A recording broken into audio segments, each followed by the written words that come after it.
Assalamualaikum warahmatullahi wabarakatuh.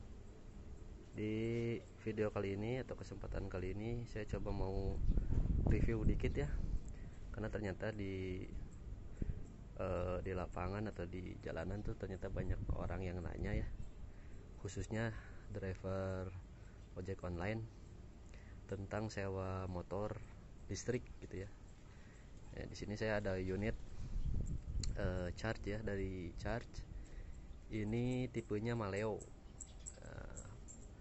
Untuk skemanya, terus kelebihannya, kekurangannya, itu rata-rata banyak yang nanya ya ketika saya lagi on beat gitu di jalanan, mau dari ojol, mau dari ibaratnya orang kantoran gitu ya, karena mungkin motornya eye catching ya, aneh gitu kan, unik gitu.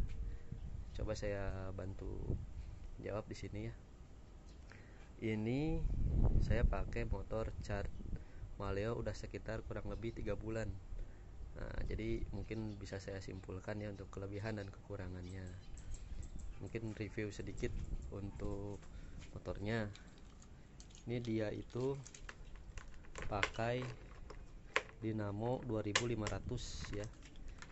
Untuk speednya dia top speednya maksimal dia di 70 km per jam. Ya cukup lah untuk ojol gitu kan, karena mungkin kalau ngeojol nggak mungkin mau tembus sampai 100 km gitu kan, ngebut-ngebut amat gitu kan, mau kemana. Nah, ini untuk tampak depannya kayak gini. Ini sorry banget, motornya belum aneh cuci, kemarin terabas banjir nih, daerah saya kemarin lagi banjir ya kan. Nah, motor ini dia top speednya di 70 km per jam. Terus untuk baterainya, jarak tempuhnya, satu baterai itu dia bisa kurang lebih, klaimnya gitu kan, klaimnya 140 km. Klaim dari si odometernya. Ini coba saya nyalain ya. Oh, ini belum saya pasangin baterai, coba saya pasang baterai dulu. Nah, ini untuk posisi baterainya dia di sini. Dia nggak punya bagasi buat barang ya, karena ini sempit banget, paling ya bisa naruh buat jas hujan gitu kan. Ini berat baterainya sekitar 20 kiloan. Emang agak butuh effort lebih lah ganti baterainya, ngelepas baterai kalau ngecas kan. Nah, coba kita colok dulu. Ini motornya udah pakai keyless ya, jadi nyalainnya bisa pakai remote, bisa pakai kunci, bisa juga pakai aplikasi.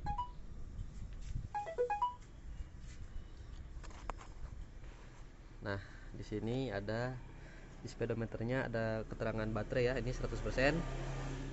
Nah, kalau trip ini jarak yang sudah saya tempuh ya, biasa saya reset gitu kan, supaya tahu ketahanan baterainya bisa buat berapa kilometer gitu kan. Nah, coba kita lihat ya di sini.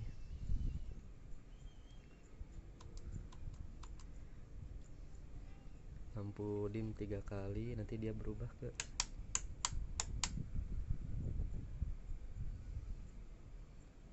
udah ngedip, kita pindahin. Nah, ini untuk di speedometernya ya, atau di sistem motornya itu dia estimasi jarak yang bisa ditempuh sekitar 140 km.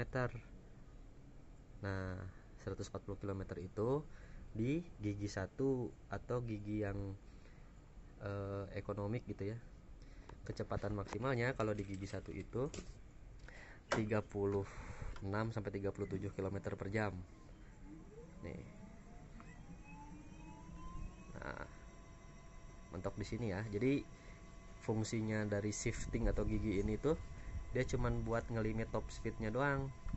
Kita naik gigi 2 misalkan, dia bisa tembus di 46, dan jarak tempuhnya kira-kira sekitar 90 km. Ini by sistem motornya ya. Kalau di gigi 3 dia bisa 70 km per jam ini.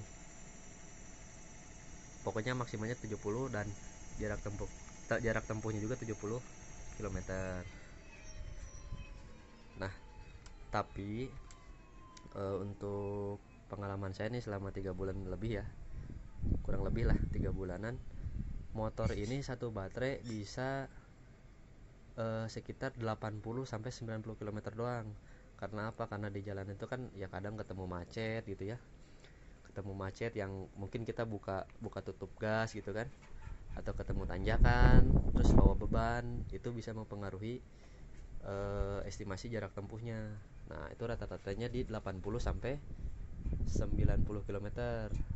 Saya pernah juga sih 100 km, cuman itu bawanya lagi santai banget. Biasanya standby di gigi 1 gitu kan. Cuman 30 kilometeran, 35 gitu. Nah, itu bisa sampai 100, Bang. 99 lah. Ya hampir 100 gitu. Nah, baterainya itu ada 2. Jadi sekali jalan itu kurang lebihnya ya bisa 100, ya sekitar 180 kilometeran lah gitu. Nah, itu untuk si baterainya, Bang. Untuk si baterainya jarak tempuhnya segitu. Terus juga ada yang nanya, Bang, kekurangannya apa? Ya kekurangannya kalau orang yang pertamanya pakai Mosin pindah ke Molis gitu kan, khususnya pakai inilah gitu, dia kan ini nggak bisa swap kayak Volta ataupun motor-motor lain lah kayak Smooth gitu kan, yang OYK segala macam. Itu kan dia ada tempat swap stationnya kan, depan Alfa, Dandan segala macam. Nah, kalau ini nggak ada, dia dikasih casan buat ngecas di rumah. Standar pengecasannya itu pakai casan yang biasa, dia bisa 4 sampai 5 jam dari 0 ke penuh ya. 0 sampai 100%. Tapi saya pakai fast charging, dia itu dari 0 ke penuh tuh 3 jam doang satu baterainya. Nah, kalau misalkan abang lagi pakai nih, nggak bawa casan, di tengah jalan baterai mau habis, dia punya bengkel di daerah Kemang ya, belakang pasar Warung Buncit, bisa swap di situ. Jadi di sana tuh ada baterai penuh, misalkan kita mau tuker baterai nih gitu kan, harga swapnya tuh 15.000 gitu. Cuman sayangnya itu kalau misalkan posisi baterai kitanya bagus nih, nanti ditukerin di sana dapat yang kurang bagus lah. Tapi walaupun kurang bagus sih nggak beda jauh ya, Bang. Misalkan kita pakai baterai ini, ini tembus 90 km per satu baterai nih, terus pas begitu kita tukerin ya mungkin bisa dapat yang cuma 80 gitu loh. Nah, biasa kayak gitu sih. Itu untuk kekurangannya ya. Sama paling kalau misalkan, ini sorry kotor banget nih kemarin habis banjir. Sama paling kekurangannya menurut gua tuh kaki-kakinya, dia tuh sedikit keras ya. Jadi kalau bawa motor sendiri tuh kayak ada polisi tidur tuh, atau jalan gak rata gitu, abang lewat jalan makadam atau segala macam yang ada batu-batunya, itu agak jedak-jeduk gitu loh. Tapi begitu bawa beban yang agak berat, motornya tuh anteng ya, mungkin karena setelan shock breakernya tuh dibikin keras ya. Dan juga karena ini kan dia nyatu sama rangka nih, besi ini, jadi lumayan berat. Cuman motornya emang kokoh banget kalau kata saya ya. Nah, untuk rak ini dia nggak bisa dilepas, dia bisa bawa barang. Kurang lebih itu berat maksimalnya tuh bebannya 100 km. Nah, untuk joknya dia tuh udah agak panjang dikit. Dulu tuh kalau nggak salah bawaan pabriknya tuh kayak kalau boncengan tuh kayak dempet banget nih. Kalau ini udah agak panjang karena mungkin komplainan daripada driver ya, kalau bawa penumpang itu dia kayak dempet-dempetan. Nah, ini untuk motornya bisa nyala pakai remote, ada alarmnya juga,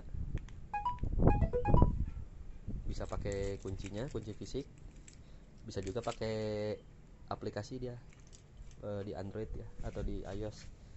Nah, kalau misalkan posisinya dia itu di alarm nih, nah bunyi gini, dia si bannya bakal ngunci. Nah, ini kalau dimundurin dia bakal ngunci ke depan, kalau dia kedepanin dia bakal ngunci ke belakang.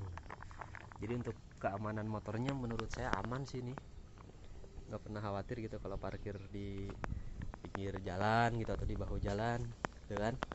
Ya paling musuhnya di sub doang gitu, kalau ada razia di sub ya mungkin diangkut. Cuman ini bakal susah banget kalau posisinya di alarm.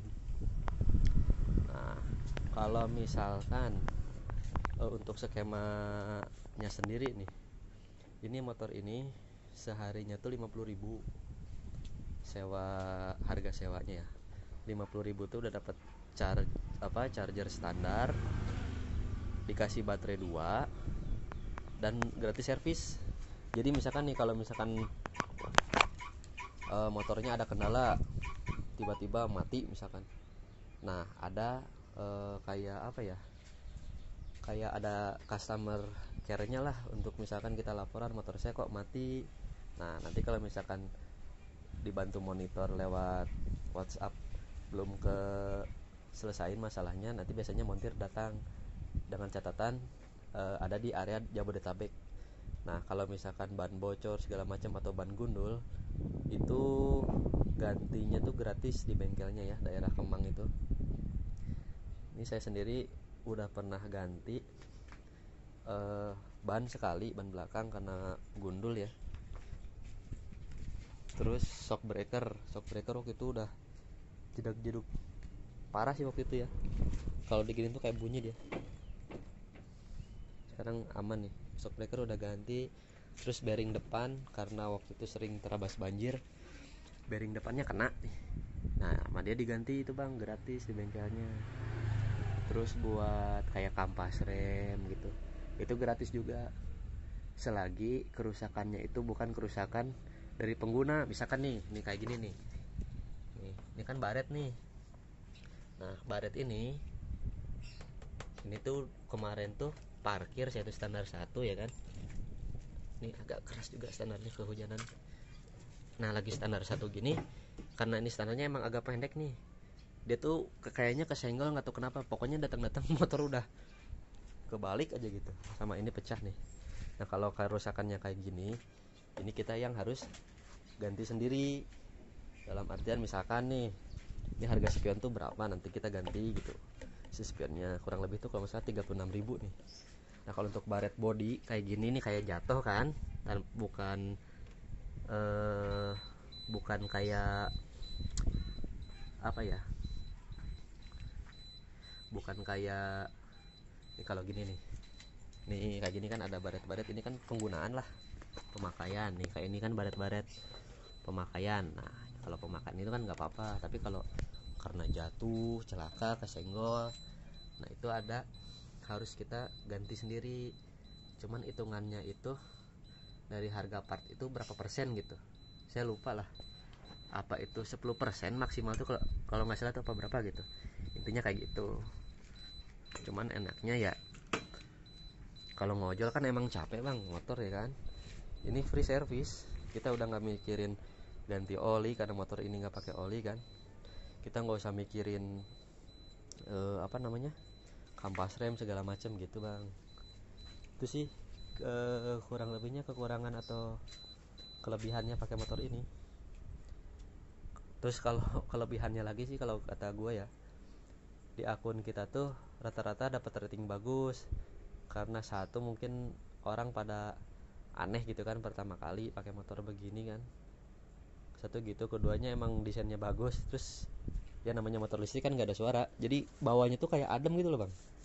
Karena nggak ada suara itu, mungkin kalau pakai mesin itu kan panas dari mesin, panas dari knalpot itu kan emang bikin panas juga ke pengendara gitu kan. Nah kalau di motor listrik itu rata-rata mereka kasih bintang 5, alasannya itu motornya bagus katanya. Terus kalau bawa penumpang malam-malam masuk ke komplek itu nggak berisik gitu kan, motornya senyap gitu. Nah itu ke rating kita juga biasanya bagus sih gitu, selama saya pakai motor ini. Nah kurang lebihnya kayak gitu bang kalau review dari saya ya. Ini bukan review resmi ya, ini review jujur aja dari saya pas selama kurang lebih 3 bulan pakai ini motor. Soalnya kan banyak orang yang pengen banget, ada yang penasaran, ada yang pengen narik tapi nggak punya akun gitu kan. Nah saya bantu jawab di sini. Kalaupun ada pertanyaan, cobalah nanti tanyain aja, insya Allah saya jawab bang. Kalau bener abangnya tuh bingung gitu kan, karena kan ya namanya transisi dari mesin ke listrik itu kan masih banyak desas-desusnya lah gitu kan. Ada yang katanya gini, ada yang katanya gini. Nah gitu. Oh dan lagi motor ini kita nggak beli kilometer ya. Jadi kita fokusnya ke baterai aja. Kalau baterai habis ya kita cas di rumah gitu kan. Kalau baterai penuh ya kita bisa jalan. Ada juga kan motor listrik yang skemanya tuh bayar harian, misalkan berapa sehari, terus kita beli kilometer gitu kan. Kalau ini enggak, kita enggak beli kilometer lagi. Jadi kita bayar hariannya aja, misalkan gocap udah aja. Kita nggak usah mikirin yang lain-lain lagi. Gitu sih bang. Ini motor udah 3 bulan jalan. Ini juga motor bekas orang sih, makanya banyak baret-baretnya. Saya nerima ini udah 10 ribuan kilometernya. Overall menurut saya, kalau saya nilai ini ya, motor listrik itu buat khususnya driver ojek online dan khususnya motor ini nih, saya kasih nilai 8/10 lah. Karena saya juga ini di luar ekspektasi, ternyata motor listrik itu tangguh juga gitu kan. Kita lewatin jalan yang bebatuan, kita lewat tanjakan pun naik gitu kan, ya asal punya ancang-ancang gitu kan. Bawa penumpang, mohon maaf, yang beban bobotnya tuh 90 kilo, saya pernah bawa. Motor kuat ya, kalau ada penurunan tenaga dikit ya wajar, namanya beban kan. Logikanya kan karena listrik, kita pakai dinamo bukan pakai gaya dorong dari mesin kan. Nah, dinamonya posisinya di sini dia nih, di pelek belakang ini. Oke, mungkin segitu ya. Kalau ada yang mau nanyain, bolehlah komentar gitu. Soalnya banyak juga mungkin yang penasaran gitu. Saya bantu jawab di video aja kali ya. Oke, makasih ya.